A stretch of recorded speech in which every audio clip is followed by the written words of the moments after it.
तस्मै श्री गुरुवे नमः। नमस्कार, स्वागत है आप सभी संस्कृत अध्येताओं का हमारे यूट्यूब चैनल उदयाचलम संस्थान में।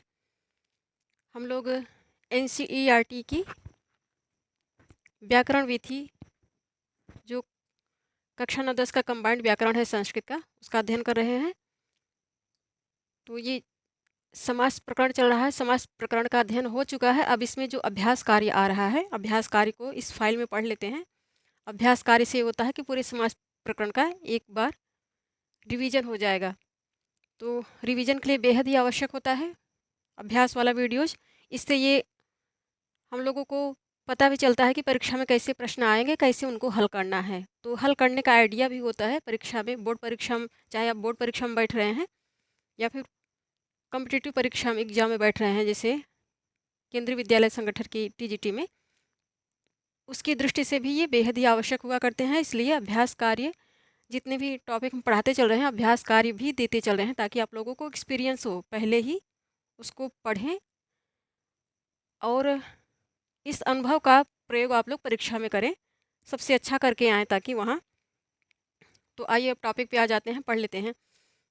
4 प्रश्न आ रहे हैं अभ्यास कार्यम के अंतर्गत। समास परिचय इस प्रकरण के अंतर्गत केवल 4 प्रश्न पूछे जा रहे हैं, बहुत टिपिकल नहीं है, इसी बहाने सब रिवाइज हो जाएगा हम लोगों का। तो पहला प्रश्न है उदाहरणम।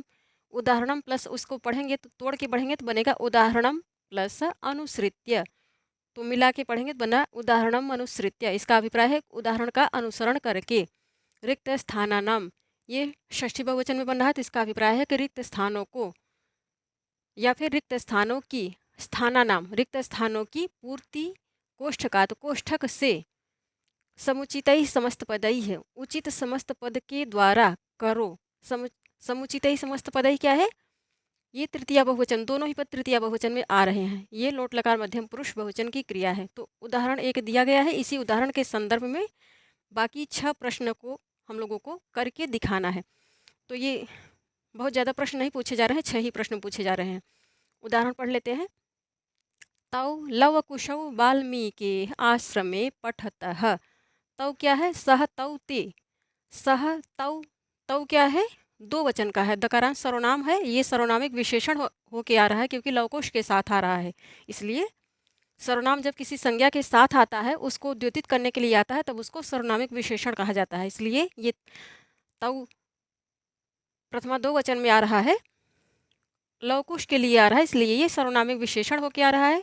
लवकुश ये 2 वचन में हकारांत पुल्लिंग शब्द है, दोनों ही प्रथमा 2 वचन में बना है। तौ लवकुशौ वाल्मीकि आश्रमे पठतः। वाल्मीकि क्या है? वाल्मीकि, तो ये षष्ठी एकवचन में बन रहा है। वाल्मीकि के इकारांत पुल्लिंग शब्द है, षष्ठी एकवचन बना। आश्रमे क्या है? सप्तमी एकवचन में है। पठतः कर्ता 2 वचन में है, अन्य पुरुष में है, 2 वचन में है, इसलिए क्रिया भी अन्य पुरुष में 2 वचन में आ रही। पठति, पठतः, पठन्ति, पठतः आ रही है। तो तुम, लव कुश, तुम दोनों, लव तुम दोनों अर्थात तुम दोनों लव कुश वाल्मीकि, ऋषि वाल्मीकि के आश्रम में पढ़ते हो। तो यहाँ लवकुशे, लवकुशव दिया गया है, तो लवकुशे लिख देंगे तो गलत हो जाएगा, क्योंकि लवकुशे ये सप्तमी में बन रहा है, लवकुशव प्रथमा 2 वचन में बन रहा है, इसलिए लवकुशव ये पद सही है। अब ऐसे ही बाकी के प्रश्नों को भी हम लोगों को हल करना है। तो यहाँ पूछा जा रहा है कि जनः नित्य कर्म कृत्वा प्रातराशम करोति। जनः क्या है? जनः जन सामान्य का बोध हो रहा है इससे। नित्य कर्म, नित्य कर्म अर्थात प्रातः हाथ इत्यादि धुल के जो दैनिक क्रियाएं होती हैं उनका संपादन करके उसके पश्चात व्यक्ति क्या करता है? नाश्ता किया करता है। प्रातराशम का अभिप्राय है नाश्ता, या फिर इसको आप अल्पाहार भी बोल सकते हैं। तो लोग नित्य कर्म, प्रतिदिन उठ के नित्य कर्म संपादित करने के पश्चात अल्पाहार करते हैं या प्रातराशम, प्रातराश करते हैं। प्रातराशम ये द्वितीय एकवचन बना है। तो यहाँ कौन सा वाक्य भरा जाएगा? विशाल, विशाल वृक्ष गलत है, सुप्तोत्थितः ये होगा। सुप्तोत्थितः,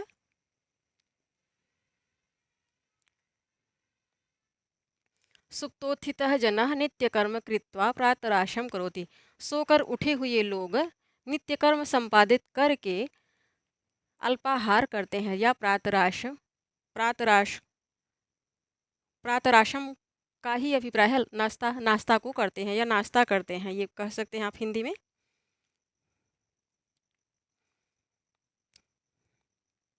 पुस्तक खोल के रखे सामने।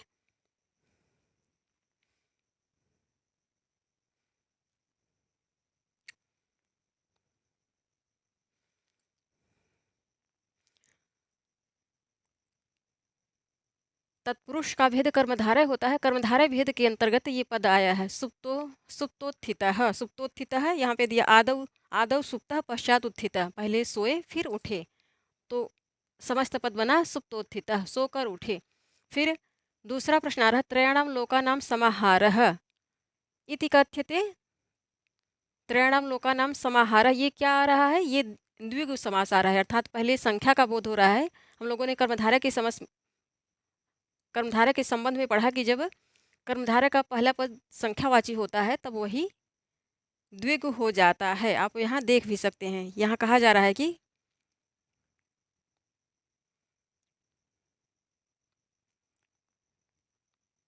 द्विगु समास के विषय में, जब कर्मधारय समास का पूर्व पद संख्यावाची हो तो उसे द्विगु समास कहते हैं। तो यहाँ त्रयाणाम लोकानाम समाहारः क्या बनेगा? ये समस्त पद जब बन जाएगा तो इकारांत स्त्रीलिंग हो जाएगा, इसलिए त्रिलोकी यहाँ आएगा। त्रिलोकी ये पद उचित है, इसी को यहाँ आना चाहिए, ना कि त्रिलोकम को। फिर ऋषे आश्रमः, ऋषे आश्रमः अस्ति, तो प्रतिगृहम ये गलत है। उपगंगम, उपगंगम क्या है? अव्ययी भाव समास है। उपगंगम, ऋषि का आश्रम कहेंगे, ऋषि का आश्रम। ऋषि क्या है? ये षष्ठी षष्ठी एक वचन में है। षष्ठी एक वचन में ऋषि इकारांत पुल्लिंग शब्द है, षष्ठी एक वचन में आ रहा है, तो ऋषि आश्रम उपगंगम, गंगा के समीप स्थित है। अब तव मलिनम अस्ति, तो पाणिपादाह, पाणिपादाह नहीं होगा, यहाँ पाणी च पादौ च, पाणिपादम चकार, यहाँ पे द्वंद्व समास आ रहा है। द्वंद्व समास खोल लीजिए। द्वंद्व समास में जब विग्रह किया जाता है तब चकार आता है, चकार बहुल होता है, इसलिए द्वंद्व समास है। द्वंद्व समास में दोनों पदों की प्रधानता हुआ करती है, अर्थात पूर्व पद उत्तर पद दोनों ही प्रधान हुआ करते हैं। पाणी च पादौ च पाणिपादम, पाणिपादम बनेगा, नपुंसक लिंग एक वचन में बनेगा ये, तो पाणिपादा नहीं होगा, पाणिपादम होगा।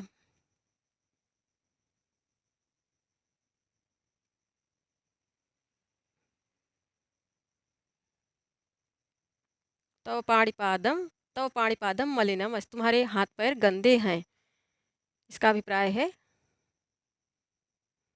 इसको ठीक से लिख देते हैं।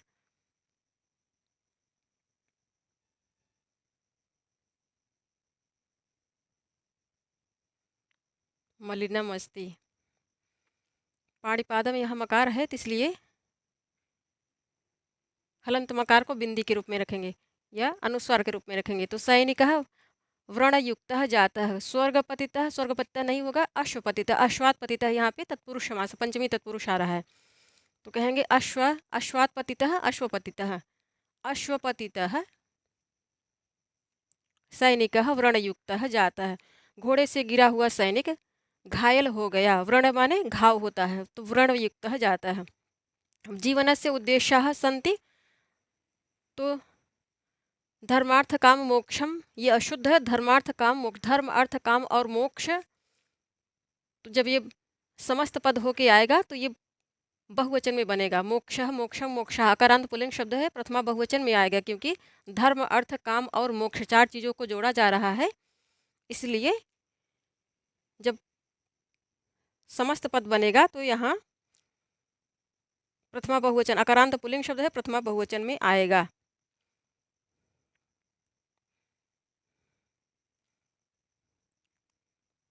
इतरेतर द्वंद्व का ये उदाहरण है। इतरेतर द्वंद्व में जहाँ सबकी अपनी अपनी प्रधानता हुआ करती है, तो ऐसे पद इतरेतर द्वंद्व में आते हैं। इतरेतर द्वंद्व में अब अभिप्राय के अनुसार यहाँ पे दिया भी जा रहा है, इनके पूर्ववर्ती या उत्तरवर्ती लिंग एक वचन द्विवचन में समस्त पद में संख्या के अनुसार द्विवचन या बहुवचन होता है, किंतु लिंग परिवर्तन परवर्ती या परवर्ती या उत्तरवर्ती पद के अनुसार ही हुआ करता है। तो ये पद आ जाएगा धर्मार्थ काम धर्मार्थ काम मोक्षाः। ये हो गया। अब इसके पश्चात दूसरा प्रश्न है, दूसरे प्रश्न को पढ़ लेते हैं। अब अभ्यास कार्यक्रम के अंतर्गत प्रश्न नंबर 2 और 3 को एक साथ पढ़ेंगे हम लोग। तो प्रश्न नंबर 2 में दिया जा रहा है कि अधोलिखित वाक्येषु स्थूल पदानि आश्रित्य समस्त पदम विग्रहम वा लिखत। स्थूल अधोलिखित वाक्येषु क्या है, सप्तमी बहुवचन में है, ये नपुंसक लिंग का शब्द है, द्वितीय बहुवचन में आ रहा है। और आश्रित्य, आश्रित यहाँ लेप प्रत्यय लग रहा है। समस्त पदम विग्रहम व समस्त पद या विग्रह के ये प्रथमांत हैं। तो इसका अभिप्राय है कि नीचे लिखे गए वाक्यों में स्थूल पदों को आश्रय बनाकर समस्त पद या फिर विग्रह लिखो। लिखो ये लोट लकार मध्यम पुरुष बहुवचन की क्रिया है। तो एक उदाहरण दिया जा रहा है, इसी उदाहरण के संदर्भ में बाकी इन छह वाक्यों को भरना है। अर्थात इनमें जो समस्त पद आ रहे हैं, यदि समस्त पद आ रहे हैं तो उनका विग्रह करके दिखाना है, यदि विग्रह आ रहा है तो उनका समस्त पद बनाना है। तो इस प्रकार के 6 वाक्य आ रहे हैं और 6 में एक एक समास आ रहे हैं, विभिन्न प्रकार के एक एक समास आ रहे हैं। तो इसमें दिया जा रहा है भिक्षुका प्रत्येकम गृहम गच्छति, भिक्षुक प्रत्येक घर में जाता है। तो प्रत्येकम यहाँ समस्त पद है, जब इसका विग्रह किया तो बना एकम एकम इति, प्रत्येकम। तो अब ऐसे ही एक उदाहरण दिया जा रहा है, ऐसे ही बाकी सारे इन 6 वाक्यों 6 पंक्तियाँ दी गई हैं। इन 6 पंक्तियों में जो समास आ रहे हैं, यदि समस्त पद हैं तो उनको उनका विग्रह करके दिखाना है, यदि विग्रह हैं तो उनका समास करना है। तो पहला वाक्य है शरणम आगतः तू सदैव रक्षणीय, शरण में आया हुआ तो सदैव रक्षा के योग्य है। तो शरणम आगतः क्या है, द्वितीय तत्पुरुष है ये। इसको ये विग्रह वाक्य आ रहा है, इसका समस्त पद बनाना है। तो कहेंगे शरणागतः, ये हो गया। अब दूसरा वाक्य है विद्याहीनः छात्रः छात्रः न शोभते। तो विद्याहीन छात्र या विद्या से विहीन छात्र शोभा नहीं देता है। तो विद्याहीनः क्या है, ये विग्रह वाक्य है, इसको समस्त पद बनाकर यहाँ रखना है। तो यहाँ पे तृतीय तत्पुरुष आ रहा है, विद्याहीनः विद्याहीनः कहेंगे, विद्याहीनः। अब तीसरा वाक्य है, तीसरे वाक्य में असत्यम तो त्याज्यम भवति, असत्य तो त्यागने योग्य होता है। तो असत्यम क्या है, इसका ये समस्त पद आ रहा है, इसका विग्रह करके लिखना है। न सत्यम न सत्यम असत्यम, यहाँ पे नहीं तत्पुरुष आ रहा है, तो न सत्यम असत्यम हो गया। चौथे वाक्य में राम महाराजा आसीत, राम महाराजा थे। तो महाराजा ये समस्त पद है, इसका विग्रह करके दिखाना है। तो महान च असौ राजा, इसमें कर्मधारय समास बन रहा है, महान च असौ राजा महाराजः। अब पांचवें वाक्य में सीता च रामः च वनम अगच्छताम, सीता और राम वन में गए। तो सीता च रामः च ये क्या है, ये विग्रह वाक्य है, इसको समस्त पद करके यहाँ बनाना है। तो कहेंगे सीता च रामः च, तो बनेगा सीता रामौ। यहाँ इतरेतर द्वंद्व समास हो रहा है, सीता रामौ। इसके पश्चात छठा वाक्य है, छठे वाक्य में आ रहा है तडागः नीलोत्पलैः सुशोभते, तालाब नीले कमलों से शोभा देता है। तो यहाँ नीलोत्पलई है, हम लोगों को बस इसका विग्रह करके दिखाना है, समस्त पद है, इसका विग्रह करना है। तो कहेंगे नीलम उत्पलम, यहाँ पे विशेषण विशेष्य कर्मधारय समास बन रहा है, नीलम उत्पलम। अब तीसरे प्रश्न पे आ जाएंगे। तीसरा प्रश्न क्या है, उदाहरणानि पठित्वा तदनुसारम विग्रहम समास नामानि च लिखत।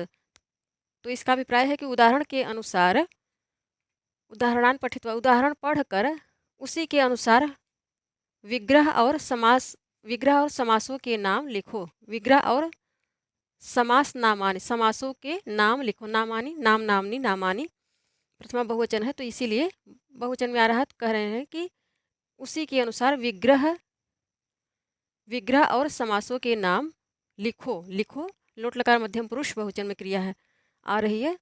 अब उदाहरण क्या दिया जा रहा है? 3 उदाहरण दिए जा रहे हैं। पाणी च पादौ च तेषां समाहारः पाणी पादम, यहाँ पे क्या है? समाहार द्वंद्व समास बन रहा है। माता च पिता च इति माता पितरौ, इतरेतर द्वंद्व समास बन रहा है इसमें। फिर माता च पिता च इति पितरौ, एक शेष द्वंद्व समास बन रहा है। तो यह वाक्य दिए गए हैं, इनका विग्रह करके इनका नाम भी बताना है। इनमें कौन से समास आ रहे हैं उनका नाम भी बताना है। तो ब्राह्मणौ है तो इसका विग्रह करेंगे तो बनेगा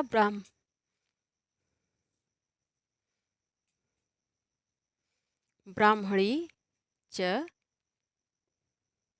ब्राह्मणः, ब्राह्मणी च ब्राह्मणश्च, बना ब्राह्मणौ। यहाँ पे ब्राह्मणौ बना एक शेष है, यहाँ एक शेष है। ब्राह्मणी च ब्राह्मणश्च ब्राह्मणौ। अब सुख दुखम है तो कहेंगे सुखम च,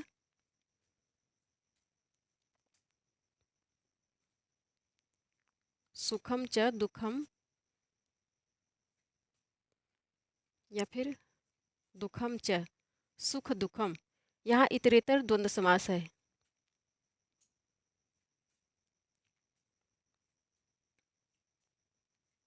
इतरेतर द्वंद्व। अब शिरोग्रीवम तो कहेंगे शिरश्च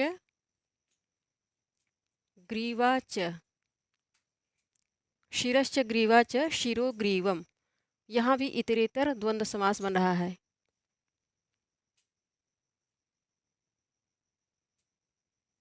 अब राम लक्ष्मण भरता तो कहेंगे रामश्च लक्ष्मणश्च भरतश्च। राम लक्ष्मण भरता, यहाँ पे इतरेतर द्वंद्व समास हो रहा है।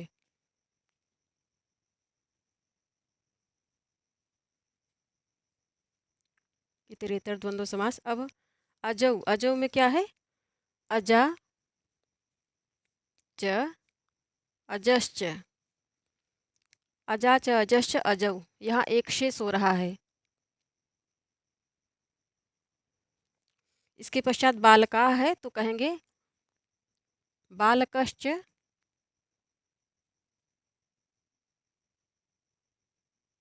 बालकश्च बालकश्च, यहाँ भी एक शेष हो रहा है।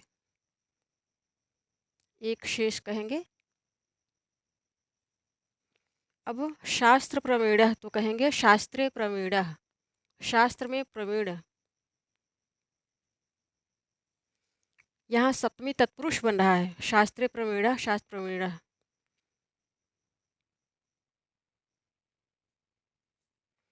फिर नरसिंह है, नरसिंह है तो नरः सिंह है, नरः सिंह है इव बनेगा। यहाँ दिया भी गया है नरः सिंह है इव।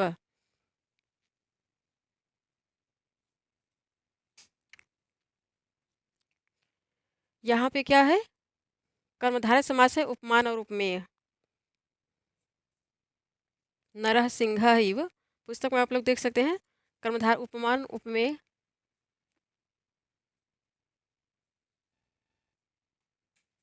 उपमान उपमेय कर्मधारय है। अब प्रत्यक्षम है, प्रत्यक्षम तो अक्षरोह प्रति कहेंगे। अक्षरोह, अक्षरोह प्रति प्रत्यक्षम, यहाँ पे अव्ययी भाव समास बन रहा है। दशाननः क्या है? दश आननानि,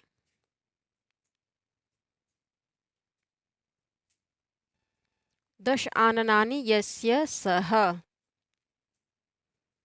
यहाँ बहुब्रीही बन रहा है। इस प्रकार ऐसे इनको हल करेंगे। अब एक प्रश्न और बच रहा है, इसको पढ़ लेते हैं। चौथा प्रश्न आ रहा है, अधोलिखित वाक्येषु समस्त पदम चित्वा तस्य विग्रहम लिखत। तो इसका अभिप्राय है कि नीचे लिखे गए वाक्यों में, ये सप्तमी बहुवचन में है, नीचे लिखे गए वाक्यों में समस्त पद चुनकर उसका विग्रह लिखो। लिखो ये लोट लकार मध्यम पुरुष बहुवचन में क्रिया है, तस्य चित्वा यहाँ अक्त्वा प्रत्यय लग रहा है, विग्रह ये प्रथमांत है। ये हो गया समस्त पद और इधर विग्रह लिखना है। तो विष्णु पीताम्बरम धार्यते, विष्णु पीताम्बर धारण करते हैं। तो यहाँ समस्त पद क्या है, पीताम्बरम है। पीतम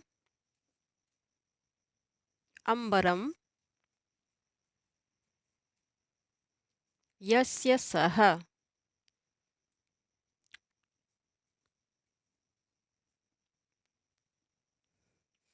अब भवतः कार्यम निर्विघ्नं समापयेत, भवतः कार्यम आपका कार्य निर्विघ्न समाप्त हो।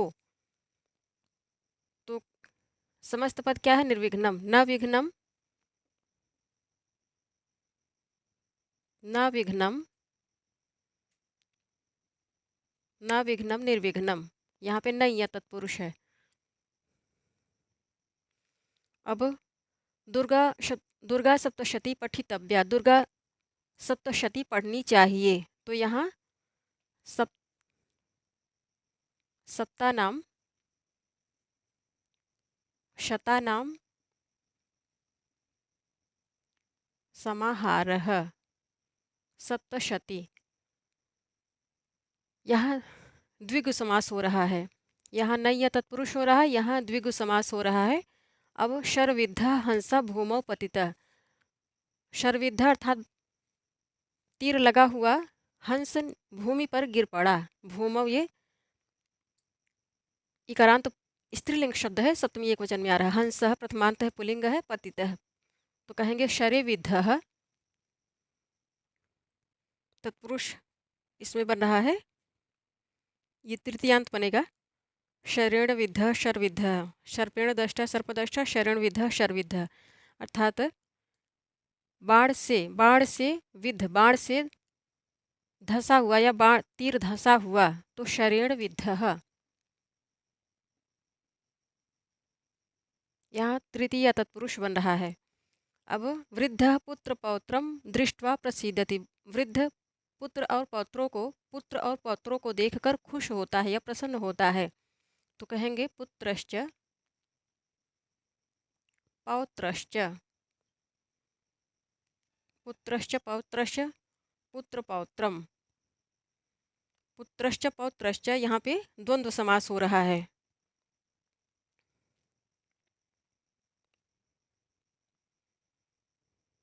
द्वंद्व समास हो रहा है, पुत्रश्च पौत्रश्च, यहाँ पे बहुत से का बोध हो रहा है, इसलिए समाहार द्वंद्व बन रहा है। विष्णु चक्रपाणी कथ्यते, विष्णु चक्रपाणी कहे जाते हैं। तो इसका विग्रह चक्रपाणी, यहाँ पे विग्रह ये समस्त पद है। तो कहेंगे चक्रम पाणौ यस्य सह, ये हो गए विष्णु। चक्र है हाथ में जिनके वह, तो विष्णु हो गई। बहुब्रीही समास यहाँ पे बन रहा है, यहाँ भी बहुब्रीही बन रहा है, यहाँ भी बहुब्रीही बन रहा है। यहाँ नय्य तत्पुरुष बन रहा है, यहाँ द्विगु समास हो रहा है, यहाँ तृतीय तत्पुरुष बन रहा है, पुत्रश, यहाँ समाहार द्वंद्व बन रहा है। इस प्रकार हम लोगों ने समास परिचय इस प्रकरण का 9वें अध्याय का अध्ययन कर लिया। ये हो गया अभ्यास कार्य। अब इसके पश्चात कारक और विभक्ति का अध्ययन करना है, तो बने रहिए हमारे साथ। मिलते हैं नेक्स्ट फाइल के साथ। धन्यवाद साथियों आप सभी का।